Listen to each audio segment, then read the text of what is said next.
Sumagot ito at nagtanong kung kamusta ako. Hello beautiful people, welcome back to our vlog. Ito nga mga mare ang ganap natin ngayong araw. Nagsasangag tayo ng kanin ni Reagan, nagpe-prepare tayo ng agahan niya kasi gusto niyang kumain ng kanin ngayon. Tsaka ang ulam niya mga mare, yung hotdog, tsaka binuksan ko yung fresh tuna na flakes in oil. Yan. Tsaka may sausawan dyan mga Mars.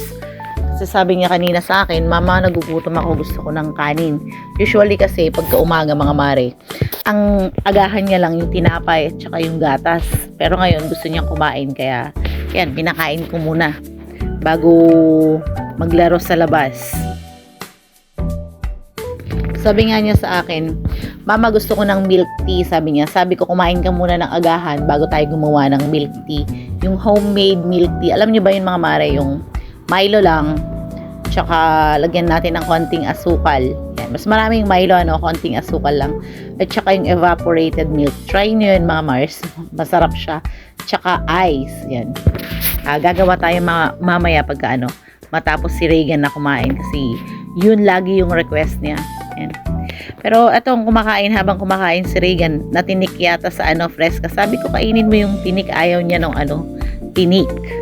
At ayan na nga mga Mars, dumako na nga tayo sa paggawa ng milk tea niya. Etong Milo yan. Kikita nyo yung nasa tumbler. Natimpla ko na yung Milo yan. 2 Milo yan mga Mars para malasa, no? Tsaka evap ice, yan.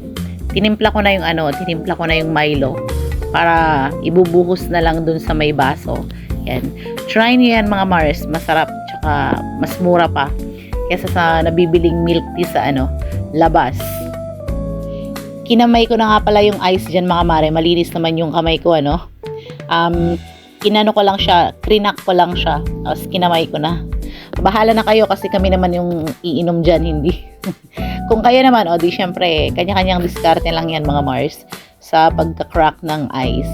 Pero sa akin, ipinukpok ko lang yan para mabasag. Tapos yan, buhos natin yung Milo sa baso natin. Yan. Pakasarap kaya niyan, ginagawa ko lagi.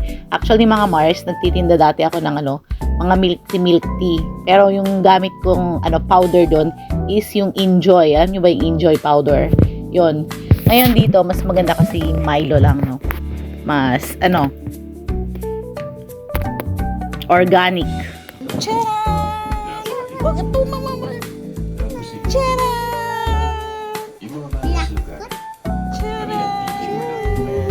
Huwag mo yung kamay, ma. Charan! Hindi na makapaghintay. Try mo na. Try mo na. Si paa, nandun ka, Baba mo yung paa mo. Inasakayan ko ng tao. Sumagot ito at nagtanong kung kamusta ako. Sa likod na kasibo. Sa mismo siyudad. Yummy?